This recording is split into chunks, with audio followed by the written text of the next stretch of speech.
इस वीडियो में हम देखेंगे अभ्यास का प्रश्न है 9.4। इस क्वेश्चन में 3 बात पूछा गया है। कह रहा है कि एक दंतुर, द्विदंतुर तथा उभय दंतुर लिगेंड से क्या तात्पर्य है, प्रत्येक के 2 उदाहरण दीजिए। तो देखिए, एक दंतुर लिगेंड का मतलब है कि जब कोई लिगेंड केंद्रीय धातु से एक बांड के द्वारा जुड़ता है। एक बांड के द्वारा जुड़ने का मतलब है कि लिगेंड एक लोन पेयर देगा केंद्रीय धातु को और कोऑर्डिनेशन बांड बनाएगा, तो ऐसे लिगेंड को एक दंतुर लिगेंड कहते हैं। दूसरा है द्विदंतुर लिगेंड। द्विदंतुर लिगेंड का मतलब है कि ऐसे लिगेंड जो एक साथ केंद्रीय धातु से 2 बांड बना ले, तो ऐसे लिगेंड को द्विदंतुर लिगेंड कहते हैं। द्विदंतुर लिगेंड का उदाहरण क्या है? जैसे ईएन का पूरा नाम एथिलीन डाइएमीन कहो या कहो एथेन 1,2 डाइएमीन। दूसरा है ऑक्सीलेटो, तो ईएन यानी कि एथेन 1,2 डाइएमीन और ऑक्सीलेटो ये द्विदंतुर लिगेंड है। एक दंतुर को मोनोडेंटेट लिगेंड कहते हैं, द्विदंतुर लिगेंड को डाइडेंटेट लिगेंड कहा जाता है। और ये है उभय दंतुर लिगेंड। उभय दंतुर लिगेंड का मतलब है कि ऐसे लिगेंड जो जिसमें 2 दाता परमाणु हो लेकिन एक साथ में दोनों ना जुड़े, एक बार में एक ही जुड़े, तो ऐसे लिगेंड को उभय दंतुर लिगेंड कहते हैं। ठीक, तो इसका उदाहरण देखेंगे, 2 उदाहरण देखिए। एक दंतुर लिगेंड का उदाहरण क्या है? जैसे NH2, इसका उदाहरण है NH2 और ये NH3। NH3 का मतलब क्या है?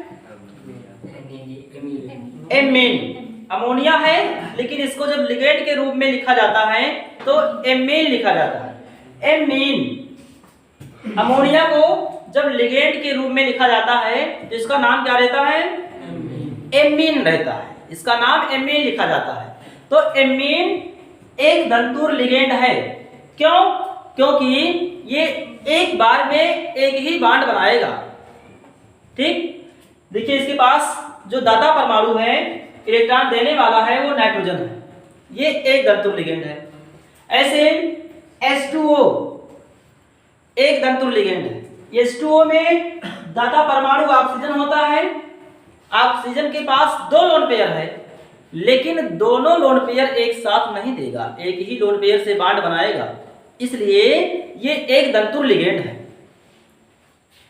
तो जल ऐसे बहुत से लिगेंड हैं जो एक दंतुर हैं। सभी हैलाइड एक दंतुर लिगेंड होते हैं, मतलब एक ही बांड बनाते हैं। तो एक दंतुर लिगेंड का मतलब है जो एक बांड बनाए। इसका उदाहरण जैसे CO NH3 6Cl3, hexaammine cobalt third chloride. इसमें देखिए ये जो लिगेंड है एमीन एक दंतुर लिगेंड है। 6 लिगेंड है, तो एक लिगेंड एक बांड बनाएगा। इसका मतलब है कि यहाँ पर कोबाल्ट के पास कितने बांड बना लेंगे? ये 6 बांड बनाएंगे। और इसकी आकृति कैसी होगी? अष्टफलकीय, ऑक्टाहेड्रल होगा। बीच में केंद्रीय धातु हो जाएगा और 6 जगह कौन रहेंगे? NH3 रहेंगे। NH3 यहां पर NH3। तो इस प्रकार से 6 NH3 हो गए। कोऑर्डिनेशन यानी कि कोऑर्डिनेट बांड बनाएंगे। ये 6 NH3 केंद्रीय धातु से जुड़े रहेंगे। ठीक, ऐसे H2O भी है, एक दंतुर लिगेंड है। अगर NH3 की जगह पर H2O ले लें, देखिए जब ये टूटेगा, अगर इस आयन को हम तोड़ें तो ये हो जाएगा 3Cl माइनस और इसके ऊपर आ जाएगा 3+। तो आप इस प्रकार से यहाँ पर 3+ से ले सकते हैं स्ट्रक्चर में। ठीक, देखिए तो चाहे NH3 रखो, ये भी एक तंतु लिगेंड है, H2O रखो, ये भी एक तंतु लिगेंड है। अब हम बात करते हैं द्वितंतु लिगेंड की। तो द्वितंतु लिगेंड का मतलब है कि ऐसे लिगेंड जो एक साथ दो बॉन्ड बनाए उसे द्वितंतु लिगेंड कहा जाता है।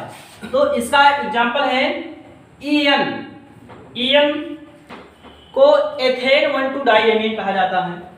इसका स्ट्रक्चर होगा CH2 और दोनों CH2 से NH2 लगा हुआ है।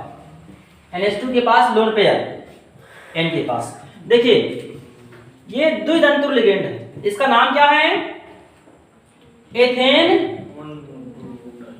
1,2 डाइएमीन। अब एक बात और ध्यान दीजिए, यहां पर है एमीन। देखिए एमीन वर्ड आया है, लेकिन अमोनिया को हम लोग क्या कहते हैं?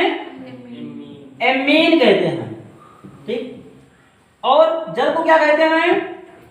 एक्वा कहते हैं।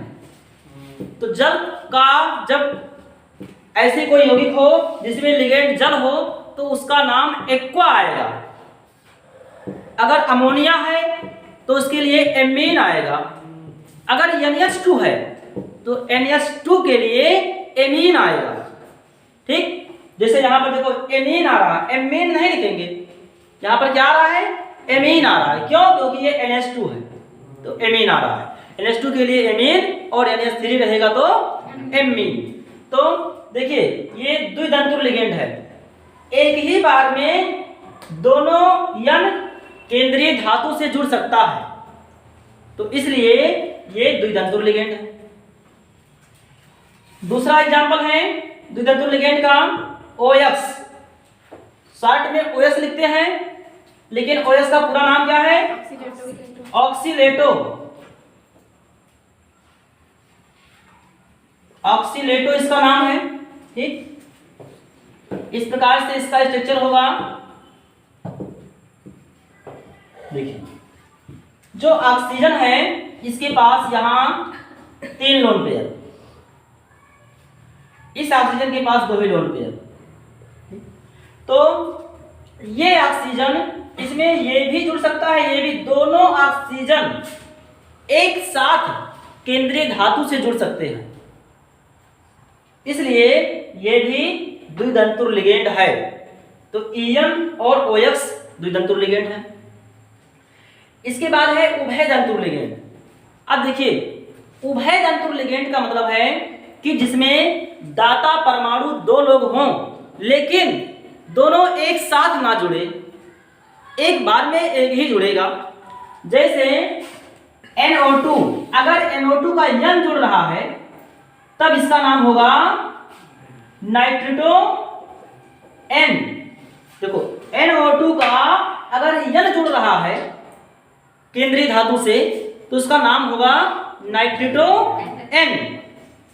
ठीक, और अगर इस प्रकार से जुड़े ONO, मतलब जो केंद्रीय धातु से जुड़ रहा है वो ऑक्सीजन जुड़ रहा है, नाइट्रोजन नहीं जुड़ रहा है, ऑक्सीजन जुड़ रहा है, तब इसका नाम हो जाएगा नाइट्रिटो O। ठीक, O का मतलब है कि ऑक्सीजन जुड़ रहा है केंद्रीय धातु से। यहां पर N का मतलब है कि नाइट्रोजन जुड़ रहा है केंद्रीय धातु से। तो अगर नाइट्रोजन जुड़ रहा है केंद्रीय धातु से तो इसका नाम हो जाएगा नाइट्रिटो N। अगर ऑक्सीजन जुड़ रहा है केंद्रीय धातु से तो इसका नाम हो जाएगा नाइट्रिटो O।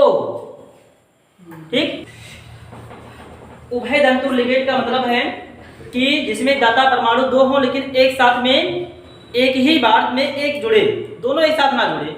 जैसे यहाँ पर है ये उभयतंतु लिगेंड है। ऐसे दूसरा उभयतंतु लिगेंड है SCN। देखो SCN अगर यस जुड़ रहा है तो इसको थायोसाइनेटो कहा जाता है। थायो, देखो थायो वर्ड हमेशा जहां आ जाए तो समझ लो कि सल्फर है, वहां थायो वर्ड सल्फर के लिए आता है। तो इसका नाम क्या है? थायोसाइनेटो। थायोसाइनेटो, लेकिन अगर यस ना जुड़ रहा है, यन जुड़ रहा है, NCS, तो इसे आइसो वर्ड लग जाता है। इसका नाम क्या हो जाएगा? आइसोथायोसाइनेटो। ठीक, ये है थायोसाइनेटो। थायोसाइनेटो का मतलब है कि जो केंद्रीय धातु है उससे यस जुड़ रहा है। देखिए, यस भी जुड़ सकता है, यन भी जुड़ सकता है, लेकिन अगर यस जुड़ रहा है तो उसका नाम रहेगा थायोसाइनेटो, और अगर यन जुड़ रहा है तो आइसोथायोसाइनेटो। लेकिन एक बात याद रहे, ठीक, कि दोनों एक साथ नहीं जुड़ सकता है। इसमें ऐसा नहीं है कि यन भी जुड़ जाए, यस भी जुड़ जाए। अगर यस जुड़ रहा है तो यन नहीं जुड़ेगा, अगर यन जुड़ रहा है तो यस नहीं जुड़ेगा। इसीलिए इसको उभय दंतुर लिगेंड कहते हैं। क्या कहते हैं? उभय दंतुर। अगर दोनों एक साथ जुड़ जाता तब बताओ क्या होता? अगर दोनों लिगेंड इसमें यस और यन एक साथ जुड़ जाता तब कौन सा लिगेंड होता? डाइडेंटेड। हाँ, तब डाइडेंटेड लिगेंड हो जाता।